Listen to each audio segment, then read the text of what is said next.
nós vamos meditar na palavra de Deus agora. A palavra de Deus diz no Salmo 119, no versículo 105, que a palavra de Deus é lâmpada para os nossos pés e luz para o nosso caminho. Então não pode faltar a palavra em nós. O apóstolo Paulo, escrevendo aos Tessalonicenses, ele disse que a palavra de Deus tem que habitar rica e abundantemente na nossa vida. E a palavra de Deus, ela é tremendamente importante, porque é ela que gera fé em nós. Porque a fé vem pelo ouvir, e o ouvir pela palavra de Deus. Então, sem fé, é impossível agradar a Deus. O meu justo viverá pela fé. Então, é a palavra de Deus que promove tudo isso. Se faltar palavra, vai faltar fé, e nós não vamos conseguir viver pela palavra, viver pela fé. Nós vamos começar a andar da nossa maneira, do nosso jeito, e fazendo tudo que dá na nossa cabeça. E isso é um grande perigo. Nós vamos estar lendo aqui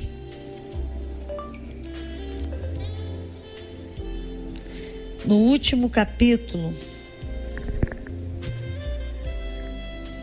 de Juízes. Nós vamos ler esse texto. Se você puder abrir a Bíblia, você abre. Se você não puder, anota a referência para depois você conferir tudo direitinho. Aqui no livro de Juízes, você sabe que Juízes foi um período intermediário até Deus instituir a monarquia em Israel. A monarquia é um sistema político que o rei que dirige a nação. Então, Israel não tinha rei, um rei humano. Deus que era o rei de Israel. Mas ele era liderado por juízes naquele tempo. Inclusive, Samuel, ele foi um juiz de Israel. Ele foi profeta, ele foi juiz e ele foi sacerdote. E Samuel que Deus usou para começar esse período de reis em Israel. Então, o primeiro rei de Israel, ele ungiu, que foi Saul, e ungiu também o segundo, que foi Davi. Então, naquela época dos juízes, era um tempo muito difícil, porque o povo, o versículo 25 do último capítulo de Juízes fala assim, Juízes 21, versículo 25: naqueles dias não havia rei em Israel, cada um fazia o que parecia bem aos seus olhos. Então, quando não há um domínio na nossa vida, o senhorio de Jesus, não é você saber que Jesus existe, e nem saber que Ele é Salvador, e nem saber que Ele é Senhor. Não é só isso. É Ele ser o nosso Salvador, o nosso Deus e o nosso Senhor. Enquanto eu só tenho uma informação que Ele é Salvador, que Ele é Senhor, mas Ele não é Senhor da minha vida, e Ele não é meu Salvador, Ele não é meu Rei, então eu vou fazendo o que eu acho. O que eu acho, o que a maioria acha, o que todo mundo acha, o que a maioria das pessoas acham, o que a multidão acha. Então eu vou me guiando pela maioria. Ah, a maioria está fazendo isso, então eu também vou fazer. A maioria está falando isso, eu também vou falar. Uma multidão está indo para esse lado, então eu também vou para esse lado. Então nós começamos a ser guiados e dirigidos por circunstâncias, pelo que está acontecendo naquele momento e naquela hora. Então aquele povo, eles faziam o que eles achavam que era bom. Eles achavam que aquilo era bom e eles não queriam saber de nada. Eles não queriam saber se aquilo ali era de Deus, se aquilo ali realmente ia fazer bem para eles. Eles olhavam, os olhos deles diziam para eles que aquilo era bom, eles faziam. Cada um fazia o que parecia bem aos seus olhos. Agora, hoje, nós sabemos que Jesus é o caminho, a verdade e a vida. Hoje nós sabemos que Jesus morreu na cruz para nos salvar e que Ele quer ser o nosso Salvador. Então hoje eu não preciso ser dirigida pelo que eu penso, pelo que eu acho, nem pelo que as pessoas pensam. Hoje nós podemos ser guiados pelo Espírito Santo, porque o Espírito Santo, ele guia todo aquele que é filho de Deus. E o Filho de Deus é aquele que recebeu a Jesus Cristo como seu único e suficiente Salvador. No Evangelho de João, no capítulo 1 e do versículo 12, João falou: e a todos quantos o receberam, deu-lhes o poder de serem chamados filhos de Deus. Então, todos nós que reconhecemos Jesus como nosso Salvador, nós somos filhos.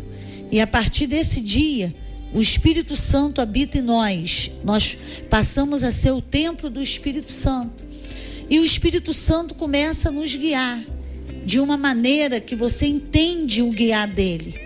Você entende as decisões que você precisa tomar, aquilo que tem que ser urgente, aquilo que nós temos que esperar um pouco. À medida que nós vamos caminhando na fé e conhecendo a palavra, caminhando na palavra que nós estamos conhecendo, o Espírito Santo, ele vai nos guiando. E a palavra de Deus diz que ele nos guia para toda a verdade. O Espírito Santo nunca vai me guiar e nem guiar você para fora da palavra de Deus, o texto sagrado que está na Bíblia Sagrada. Ele só vai nos guiar para aquilo que está na palavra de Deus. Ele não vai me guiar para outro lado e nem para outro pensamento. Ele vai me guiar para aquilo que a palavra de Deus fala a respeito daquele assunto. Ele vai me guiar para esse assunto. O que a palavra de Deus fala a respeito desse outro assunto? Ele vai me guiar para esse assunto. Ele não vai me guiar para uma outra história, para um outro pensamento, para uma filosofia, para uma teoria, para um comentário de alguém. Não. Ele vai guiar para a palavra de Deus. Então, é necessário nós criarmos essa dependência com o Espírito Santo. É importante nós fazermos questão de ouvirmos a voz do Espírito Santo, de ouvirmos um testemunho interior no nosso espírito, nos guiando naquilo que é o plano de Deus para a nossa vida. É uma voz lá dentro que não se cala, é uma voz mansa, mas autorizada, uma voz poderosa e que vai nos guiando, falando conosco e nos mostrando. Agora, nós precisamos deixar o Espírito Santo nos guiar. Precisamos estar abertos para que ele venha nos guiar. E como que isso vai acontecer? Inicialmente, nós colocamos diante de Deus todas as nossas questões. Começamos a orar e colocamos a nossa vida diante de Deus e as questões pertinentes à nossa vida. O que está acontecendo com a minha vida pessoal, com a vida dos meus filhos, na família, na vida espiritual, na vida financeira, na vida secular, no trabalho, na vida profissional, e eu vou colocando. E Deus vai começar a enviar a palavra dele. O Salmo 107, versículo 19 e 20, fala assim: e clamaram ao Senhor na sua angústia, e o Senhor enviou a sua palavra e os curou e os livrou daquilo que lhes era mortal.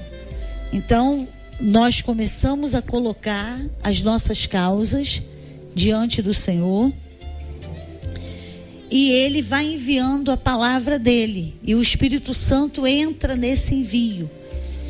E o Espírito Santo, ele começa a se comunicar com o nosso espírito por essa palavra de Deus, trazendo para o nosso espírito a revelação daquilo que Deus está falando, daquilo que o Senhor está trazendo para a nossa vida. A partir daí nós começamos a receber orientação de Deus, começamos a receber conselhos do Senhor, e a nossa vida começa a ser guiada pelo Espírito Santo dentro da palavra de Deus. Agora, mas eu sou um robô? Não, você não é um robô. Tanto você não é um robô, que você pega os seus problemas, as suas situações e coloca diante de Deus. Você também não é um robô, porque a palavra diz que os homens fazem planos. Nós vemos aqui no livro de Provérbios, a gente vai ler esse texto. Provérbios capítulo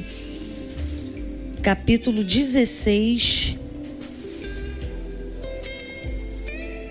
No capítulo 16, o versículo 1 fala assim: ao homem pertencem os planos do coração, mas a resposta da língua é do Senhor. Então, o que Deus está falando? Os homens fazem planos. Então, ninguém é um robô. Todo mundo é livre para estar pensando. Vem aquele pensamento, vem aquele plano. Eu tenho um plano assim, assim, assim a respeito dessa situação. Eu acho que isso aqui vai dar certo. Mas eu sei que o Espírito Santo me guia pela palavra. A palavra de Deus fala que Ele me guia. A palavra de Deus está falando que eu posso fazer o plano, está escrito aqui, mas a resposta sobre o plano vem do Senhor.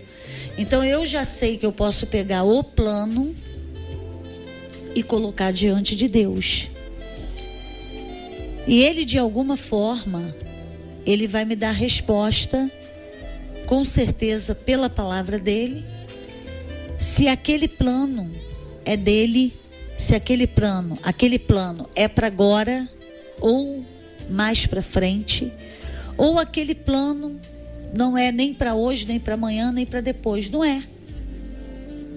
Só o fato de eu ter feito um plano não me dá certeza que aquilo é de Deus e que aquilo vai dar certo. O versículo 2 fala assim, de Provérbios 16: todos os caminhos do homem são limpos aos seus olhos, mas o Senhor pesa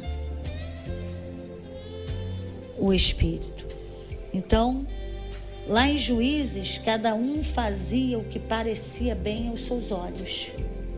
E aqui em Provérbio também está falando isso, que todo o caminho do homem é limpo aos seus olhos. O olho está olhando e está achando que aquilo ali é bom, mas só isso não basta.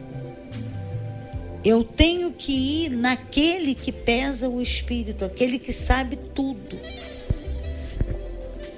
Quantas coisas nós já fizemos tendo uma certeza absoluta que ia dar certo e deu tudo errado, e que a gente ia conseguir e nós não conseguimos nada. Conseguimos o problema e aumentamos a dor e aumentamos a luta. Então eu tenho que ir a Deus para colocar diante dele a causa, colocar diante dele a questão. O versículo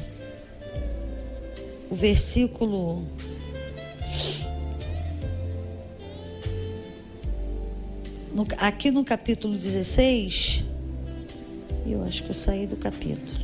Não saí não. Aqui mesmo, nesse capítulo 16, que eu já li para você, o versículo 1 e 2, nós também temos outros versículos a respeito. O versículo 25 fala assim: há um caminho que ao homem parece direito, mas o fim dele conduz à morte. E o versículo 33 fala assim: a sorte se lança no regaço, mas do Senhor procede toda a disposição dela. Então você pode imaginar uma coisa: foi uma chance que apareceu para mim, apareceu uma chance, apareceu uma oportunidade, mas pode não ser de Deus, pode não ser uma porta que Deus abriu. Isso tudo está à nossa disposição, essa orientação, esse guiar do Espírito Santo está totalmente à nossa disposição. Provérbios no capítulo 3 e no versículo 5 fala assim: confia no Senhor de todo o teu coração e não te estribes no teu próprio entendimento. Reconhece-o em todos os teus caminhos e ele endireitará as tuas veredas. Não seja sábio a teus próprios olhos, teme ao Senhor e aparta-te do mal. E muitas vezes, ser sábio aos nossos próprios olhos causa uma independência de Deus, uma independência de querer saber a vontade dele. Eu começo ao invés de depender da aprovação dele, do guiar dele, eu começo a me afastar, porque eu acho que eu sou muito capaz para decidir. Então eu não preciso que Deus fale nada comigo e nem me mostre nada. E eu começo a ir pelo meu pensamento. E muitas vezes as coisas vão dando errado por conta dessa atitude orgulhosa. E esse texto diz que eu tenho que reconhecer o Senhor em todos os meus caminhos. Aí ele vai endireitar as minhas veredas. Eu começo a colocar tudo para Deus. É assim que começa o guiar do Espírito Santo. Aquilo pode ser uma besteira, aquilo pode ser uma coisa aparentemente insignificante, mas nós não tropeçamos na montanha, nós tropeçamos na pedrinha. Um grande erro, ele começa com um pequeno erro. Um momento assim de muito sofrimento na nossa vida, por conta de ter ido por um caminho que não era para ir, aquilo tudo começou pequeno. Pode começar pequeno. É uma estratégia do inimigo. Vem um pensamentozinho para eu não dar importância, para eu não colocar diante de Deus, porque aquilo é só um pensamento pequeno, não vai ser nada demais. E ali vai ter o começo de coisas de sofrimentos que vão aumentar e problemas que vão aumentando a cada dia. Tudo porque lá no início, naquela pequena coisa, eu não coloquei diante de Deus. E a palavra de Deus fala assim: não despreze os pequenos começos. Veio aquele pensamento, aquilo é só um comecinho, mas coloca diante de Deus. Não, mas aquilo ali não é nada demais, mas coloca diante do Senhor. Nós vamos ler um texto que está aqui. Vou achar aqui. É uma carta de Paulo.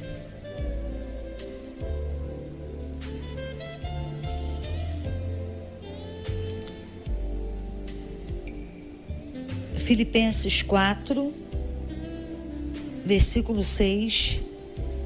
Paulo falou assim: não andeis ansiosos por coisa alguma, antes em tudo, sejam os vossos pedidos conhecidos diante de Deus.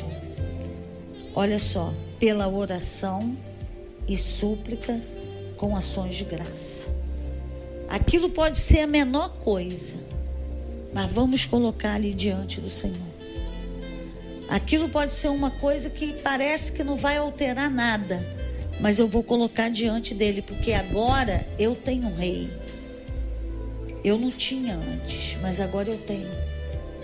Agora Jesus é o meu Salvador e é o Senhor da minha vida. Agora ele tem uma participação ativa. Agora o Espírito Santo me guia. Eu sou livre para entregar nas mãos dele e esperar a resposta dele e o guiar do Espírito Santo. E eu também sou livre para não entregar nada e ir fazendo por minha conta. Agora, as duas coisas terão consequência. Porque tudo que eu estou fazendo e você está fazendo, tudo isso é semeadura. A colheita vem. Aí lá na frente, pela colheita, eu vou ver se eu semeei guiada pelo Espírito Santo ou se eu semeei o que deu na minha cabeça. A palavra de Deus diz que aquele que semeia na carne, ele vai colher morte e corrupção. E aquele que semeia no Espírito, ele vai colher vida e paz. Então isso tudo, às vezes a gente está passando uma coisa, uma dificuldade, uma situação. Aí tem gente que fala, porque Deus está te castigando, porque Deus está te punindo, porque Deus está te corrigindo, porque Deus está disciplinando, e muitas vezes não é nada disso. Aquilo ali é a colheita do que eu semeei lá atrás. Aquilo ali foi porque eu não andei no caminho que eu deveria andar. Eu não fiz aquilo que Deus queria que eu fizesse. E nem me interessei em saber. Eu achei que aquilo ali não era nada e aquilo ali acabou virando um problemão. E começou pequeno e eu achei porque estava tão pequeno, não precisava orar, não precisava saber a vontade de Deus e fui me enfiando naquilo ali. Daqui a pouco, aquilo ali trouxe a consequência que ia trazer por conta daquela situação. Aqui, eu vou ler um outro texto para você também. Deixa eu ver se é esse texto aqui. Em 2 Coríntios 3, o versículo 5, Paulo também falou assim, ó: não que sejamos capazes por nós de pensar alguma coisa como de nós mesmos, mas a nossa capacidade vem de Deus. Ainda que aquilo seja uma coisa pequena para realizar, mas a capacidade para realizar, a capacidade realizadora vem de Deus. Às vezes tem um monte de gente que realiza as coisas e é bem sucedido, mas a pessoa pensa que não foi Deus que deu aquela capacidade a ele. Foi Deus que deu. A pessoa não tem noção. E às vezes a pessoa atribui aquela capacidade a ela. Ela fala, não, porque eu sou muito inteligente, porque eu sou muito corajoso, porque eu sou muito intrépido, porque eu sou muito isso. E foi Deus que deu aquela capacidade. A palavra de Deus está falando que a nossa capacidade vem de Deus. Então, se a minha capacidade e a tua vem de Deus, eu tenho que colocar tudo diante dele, para ele me capacitar para realizar aquilo que ele quer que eu realize. Então nós estamos aí no começo, né, de um novo ano, é o primeiro mês do ano. A gente tem um ano inteiro para realizar tantas coisas e todo mundo começa o ano com muitas ideias e planos na cabeça. Agora, isso tem problema? Nenhum problema. Nenhum problema, porque você não é um robô, você pode fazer perfeitamente isso. Aí você vai fazer o que agora? Você vai colocar agora esses planos e o que você pensou sobre 2018 e vai colocar diante de Deus. E Deus vai te dar as respostas. E aquilo que Ele quer que você faça, Ele vai te capacitar. E aquilo que Ele não quer que você faça, você vai deixar para lá. E vai seguir naquilo que é o plano de Deus para a sua vida. Então sempre vai ser assim. Você vai pensar e vai colocar diante dele. Você vai imaginar, você vai colocar diante do Senhor. Mas você é livre. Nós somos livres para escolher e também vamos ser livres para colher o que nós escolhemos. Então é assim que vai funcionando as coisas. Às vezes não, isso acontece muito. A misericórdia de Deus é tão grande que lá na frente a colheita não vai ser boa. Mas Ele ainda vem para nos ajudar a passar por aquele tempo difícil por conta de uma escolha lá de trás, uma semeadura lá de trás. Então lá em Juízes eu li para você, naquele tempo não havia rei em Israel e cada um fazia o que parecia bem aos seus olhos. Naquele tempo. Hoje Jesus é nosso rei, Ele é nosso Senhor e é o nosso Salvador. Então eu não preciso fazer o que parece bem aos meus olhos. Eu posso ir diante dele e colocar tudo para ele fazer conforme a vontade dele. Amém? Deus te abençoe muitíssimo. Nós vamos orar e amanhã nós voltamos aqui a partir das 18 horas na 98.7 Rádio Aliança, Jesus em primeiro lugar. Senhor, abençoa todos os nossos ouvintes, abençoa todos os seus familiares, vai dando direção para o teu filho, para a tua filha. Senhor, vai abençoando esse comecinho de cada coisa e vai fazendo conforme a tua vontade. Pessoas que já começaram mal, pessoas que começaram e as coisas estão começando a descambar, ajuda esse homem, ajuda essa mulher. Eu agradeço a Ti pelas oportunidades de retorno que o Senhor nos dá, as chances de retorno que o Senhor nos dá. Muito obrigada por tudo, Senhor. Nos guia, que Teu Espírito, que é o Espírito da verdade, que Ele venha nos guiar em toda a verdade. Em nome de Jesus, amém. Deus te abençoe muitíssimo. Amém.